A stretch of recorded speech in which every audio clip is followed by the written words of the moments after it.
Thank you for joining us on our Family First Life Tri-State Serve the People podcast. We appreciate you tuning in, spending your time to develop and grow with us. Follow us, please, on all our social media platforms at Family First Life Tri-State or FFL Tri-State. We love you. Keep listening, and I hope this information is serving you across the country. All right, everybody. Thank you for joining us on our Family First Life Tri-State Training Day podcast. I got the beast, Jake Konen, with me. Family First Life, Big Sky. And these guys are tearing it up, man. It was an honor and long overdue to meet you down at convention in Miami and to see what kind of year 2021 you had, your team had, the way y'all charged. I love what you said from stage. I mean, there's a lot for us to unpack here, man. But Executive Vice President, FFL Big Sky, Jake Konen, how you doing, my brother? Man, I'm great, Mark. Blessed to be here, man. Thank you so much for having me on. It's long overdue. Yeah, man, and it's an honor for us. Watching your presentation and obviously watching from afar with how you guys, handled 2021, but then hearing it was really awesome to connect the dots, kind of who the players were, how you met them, how you introduced them into your deal, how y'all built your culture. So you have, there's just so many places we can go today. But I want to start with, if you could kind of, for the audience that's on here that doesn't know you, if you could kind of tell us a little bit about where you're from and then kind of how you found FFL and what was the aha moment to get this thing popping for you. For sure. So first off, Mark, thank you very much for having me on, man. Sure. It's humbling to be on here. It was so awesome to meet you in person, man. I've been looking up to you for a long time. Like you said, from afar, and we didn't even know each other. So it was amazing to meet you. But I did have prior insurance industry experience. I was selling mostly property and casualty, home auto, farm, ranch, that type of stuff. Grew up in Kalispell, Montana. If you don't know where that is, if you're familiar with national parks, we got Glacier National Park, 2 hours from the Canadian border, lots of snow, pretty cold. Nice. 12 brothers and sisters, blended family. Wow. And yeah, man. So it was about 2 years ago, almost to the day, Easton Patton, who I went to college with in Montana, he made a social media post. So I reached out to him for advice. How many families did he help? He helped, thank you, about 274 families over the course of 7 months. Crazy. Just crazy. But yeah, man. So I saw that post that Easton made. I didn't believe it. I reached out to him for advice. And the conversation escalated from there. He wouldn't leave me alone. He was like a rabid dog, sending me, deposit statements. Every day I'd be at dinner with the family. Oh, I got another deposit statement from Easton. It's still fake. It's still fake. But, he hit vice president in April 2020, and he helped 93 families out by himself. Wow. And I think he had under 10 team members that he was working with at the time. So I didn't see anybody else around me doing anything like that, so I wanted to jump in. That's crazy, dude. I mean, imagine that. You go to college with a guy. How'd you get in the industry? Honestly, I met a guy. He was the regional director or manager, whatever his title was, for a captive agency out of Montana, and he was driving a really nice car, and I was at that stage in my life. I was like, what do you do for work? And he told me, and I wouldn't leave him alone for like 6 months and kind of recruited myself to him. It's crazy, man. What's just crazy how life works, the serendipity of it all. So you finally came over to FFL based on, real facts, real information, and the potential to serve a lot of families. Okay. Yes, sir. And then what happened? I mean, did you go bonkers day one? Was it like, what happened?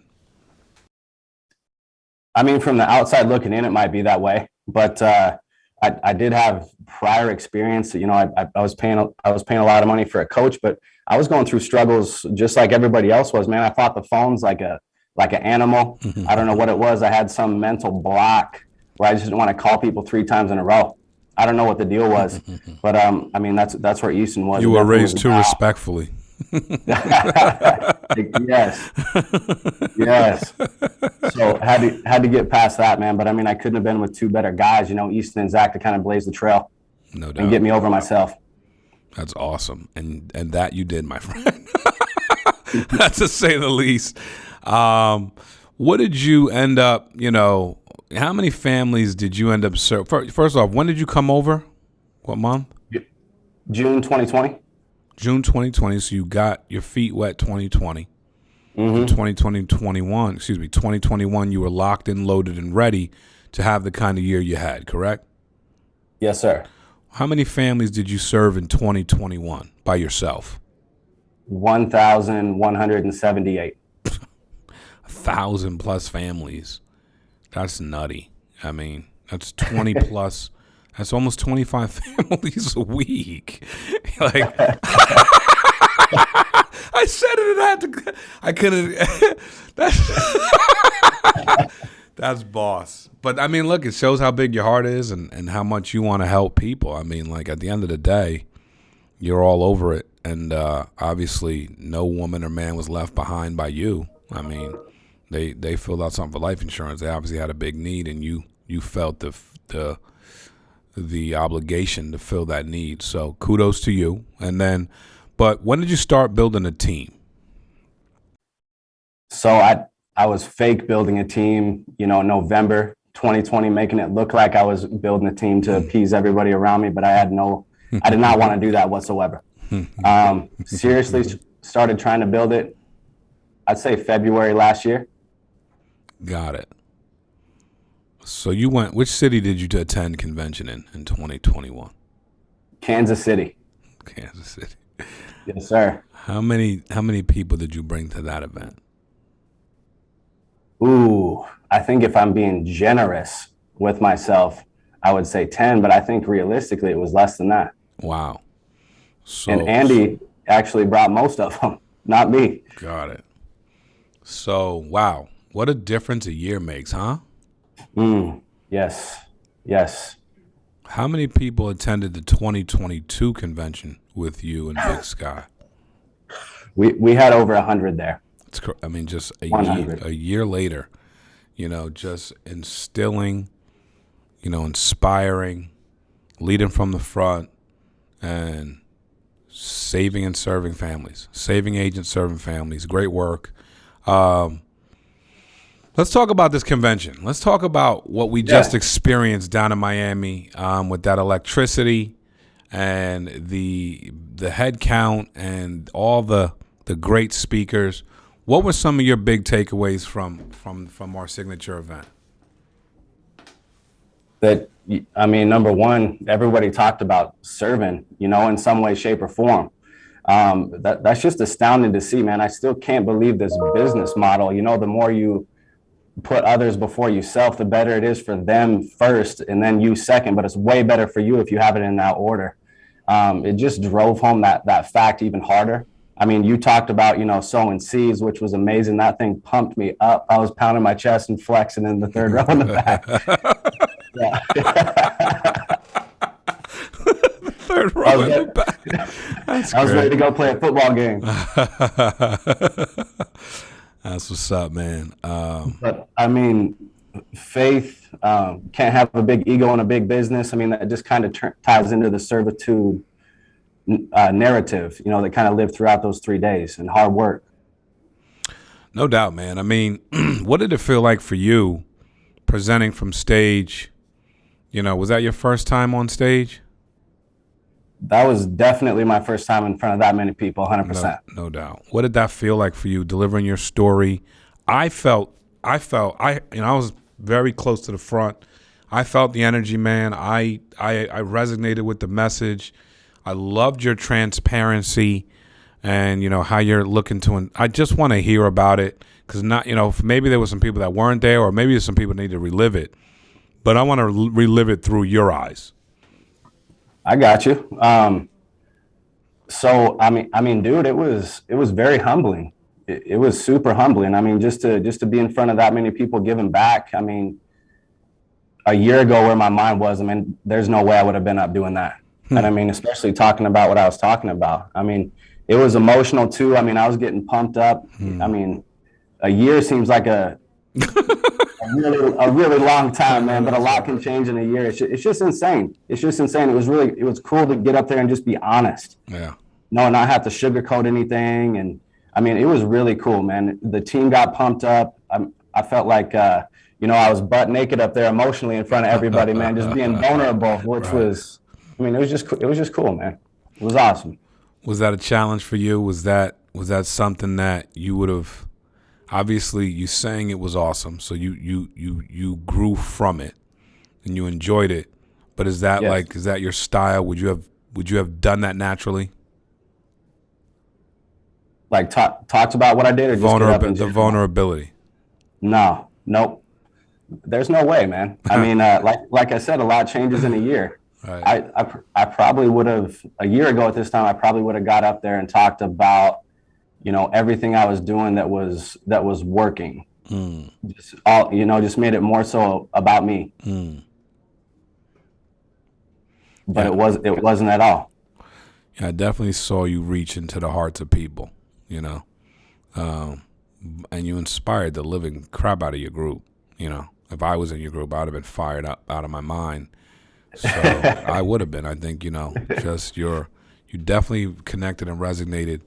And it's funny how a lot of times we want to, like you said a little bit, beat our chest, but the reality is people are more inspired by what's not going right, which you overcame, more than they are inspired about how great you are.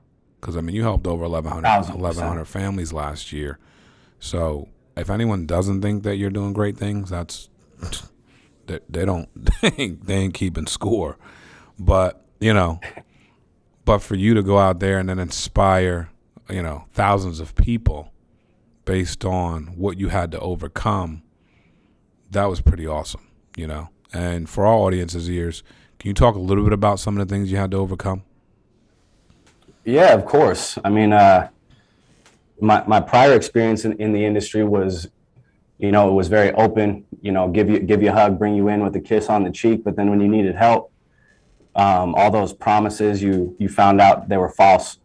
And especially once I started getting traction and moving forward, I mean, there was no help at all. So when I came over here, even though I was with a person that I knew in Easton and trusted, I was just out to protect my legacy, make sure my family was good, take care of me. It wasn't about anybody else, man. And Andy Paulus was the person that changed that. I talked to my sister. I hired her on to help me recruit.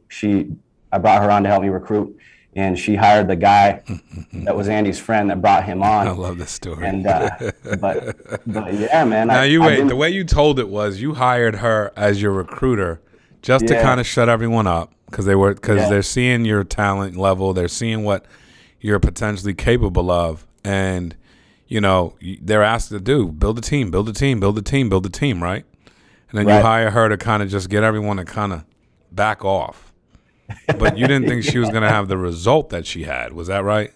That's exactly right. And talk about her result a little bit, because that's where this. Yeah, she hired a man from Idaho. I mean, I was spending like 2 cents on it. She recruited a man from Idaho. Excuse me. I was spending like 2 cents on recruiting ads. I think it was Indeed. His name was Brock, and he brought his best friend with him right away. So it wasn't even that we, recruited Andy. He came on, man, and he just wouldn't leave me alone. I mean, straight up. The dude was calling me 15 to 30 times a day, asking me every question in the book. I didn't even know the answer to them, so I wasn't even really giving him a lot of guidance. I was just telling him, like, dude, work harder, go door knock at like 6 a.m., go door knock at 11 p.m., just let me know how it goes when it's done. And he just kept coming, man. But what I came to realize when I got to actually meet him at convention last year was he was just trying to do the same thing for his family that I was focused on. He has 2 beautiful daughters, amazing wife, Nicole. He was just out to get, his first family home and take care of his family, man, in the same way I was. And that completely changed the game, for me. And instead of looking at him as, taking something away from me, taking my focus or whatever, I looked at it just like my old, sports background. He was my teammate. He trusted me. He trusted me to come on here and help him, and that's why he wasn't leaving. So I just made up my mind to help him. Wow. What did that do for you, to go from me to we? What did that do for you? I felt lighter. Literally, I felt lighter. I felt like there wasn't as much pressure um, on me, placed by me, for me and my family, man. It was all about helping. I became a lot more full of gratitude, became a lot more thankful. Everything just got a little bit easier. I felt like the stars kind of aligned, with where my mentality shift was, with FFL as a company and the direction that we're headed to. That was the main thing, was I felt aligned. That's awesome, man. That's a great story. And again, it brings us to 2022, and some of these things that you're focused on now, but obviously starting with convention, and then now we're post-convention looking to take the momentum at a convention and turn it into something. Before I transition there, who was your favorite non-FFL speaker at convention? Man, it was pretty hard to pass up Kevin O'Leary. Ha ha ha. Tell me why. Very hard. He's just functioning at a different wavelength, mentally. He's throwing some of these numbers out like a small sale of $4 billion. It's like, what? A small sale. Just at a different capacity, and talked about things, some of the products that actually, took off the ground, some of the companies that he assisted with. I never would have thought some stuff like that would have shot off like it did. That's crazy. It was pretty cool to see him get up there and actually be honest. Right. That's pretty awesome. Yeah. I didn't know that, if someone would have told me that Shark Tank wasn't rigged, I want to believe it's not rigged. I watched the show. I'm a fan of the show. Yeah. I want to believe it's not rigged, but I didn't know it was illegal to host a show and then they're kind of like, make deals for the sake of TV, right? They're not doing that. That's pretty cool. That was pretty cool. That's unreal, man. Right? That's so cool. That's a lot of pressure. So all the awkwardness and pressure those people are walking into, it's real. It's pretty awesome. So that's great to hear, man. So what were one or two top takeaways for you coming out of this event? Just the passion. The passion was so cool to be around. That's always the number one. Energy's at an all-time high. You came out screaming. Dave Witcher came out screaming. Sean with the gun. But it's not fake. It's not like it's hype. It's true. Like, everybody that got on stage to speak, man, they love where they're at. And even if they weren't on stage, they love where they're at. Coming up to talk to you and stuff like that. It was unbelievable, man.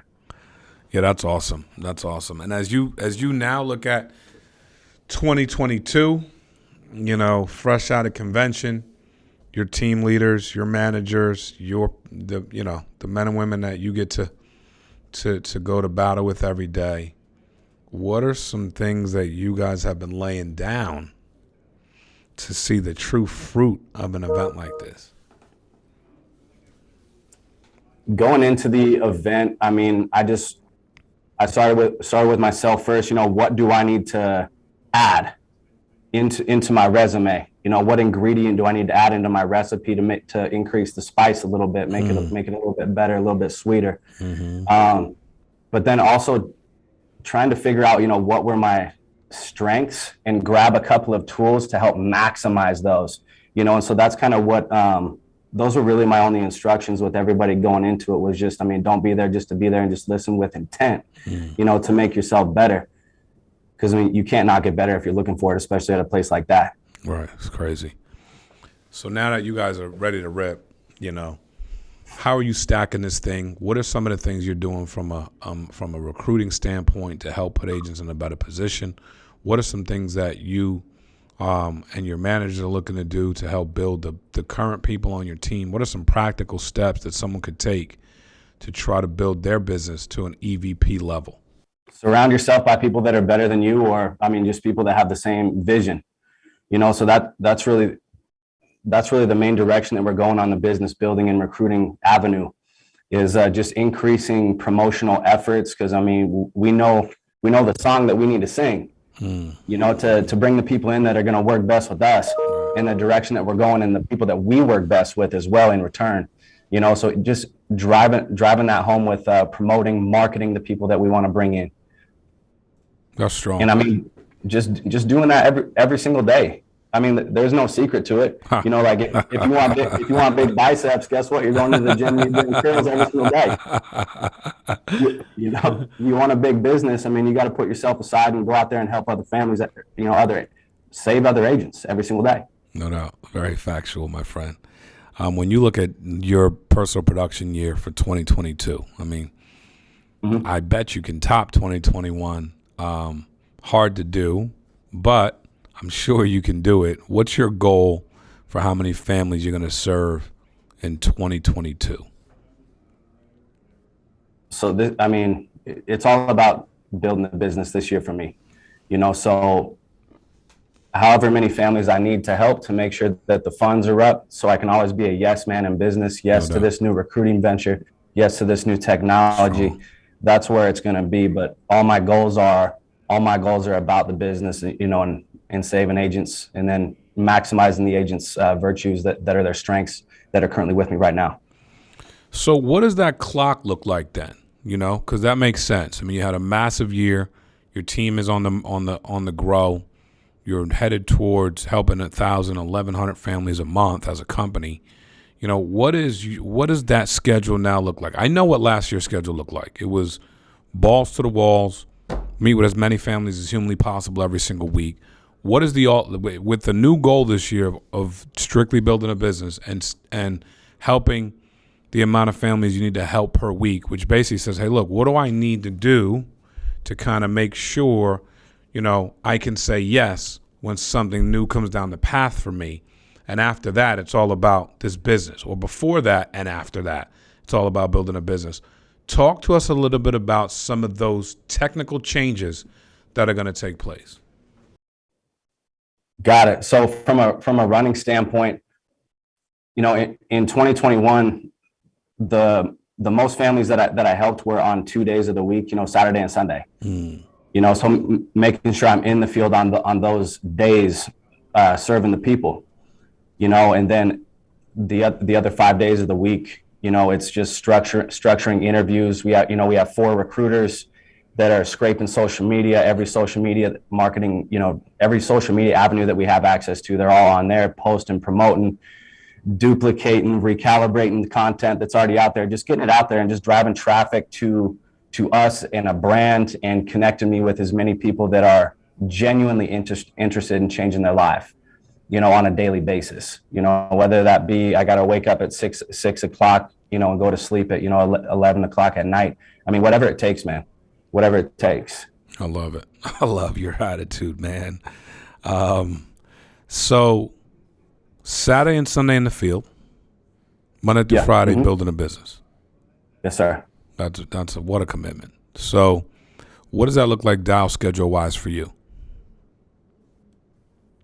So on Thursday, those are always, a huge dial day. We always have a lot of competitions within our organization on Thursdays. The first 1 to 15 appointments, $500. And then the first one to, 28 appointments, 30 appointments, by the end of the day, $500. It can't just be the same person. Nice. But I mean, that's where our business starts, is on the phone. That's where it starts and ends. So on Thursdays, I'm helping everybody honing their script, honing their craft on the phone, making sure they have everything prepped and prepared, ready to go out in the field. And then my dial day is, Friday. Got it. You know what that looks like when you're when you're running and helping at the same time. No doubt. What's the goal? What's the appointment goal for the weekend? 20. Yeah. I mean, and you built this up. I think, we talk about 30 appointments a week, 30 appointments a week, 30 appointments a week. And you've built up a close ratio that allows you to do only 2 days and to jam those days full to max capacity of 20. And then you're probably going to still get very close to the same result that you got in 2021, just because you have the ability to go in and reach into a family's soul better than you did a year ago. 100%. Help them with what they need, put their position, figure out what the situation is, find the hole, plug it, and fill their needs faster with more precision. So, and then using those 2 days, that Sunday's the best day of the week to run because everyone's so relaxed and there's no traffic. Absolutely. It is literally the best day of the week to run, Sunday. No doubt. Walking in and being served food and just all day long, Yeah. So, man, you're a complete stud. I got a lot out of this. Thank you for your vulnerability. Thank you for sharing. Thank you for helping us with serving the people. And if there was a parting shot you can give to the agents, what would it be?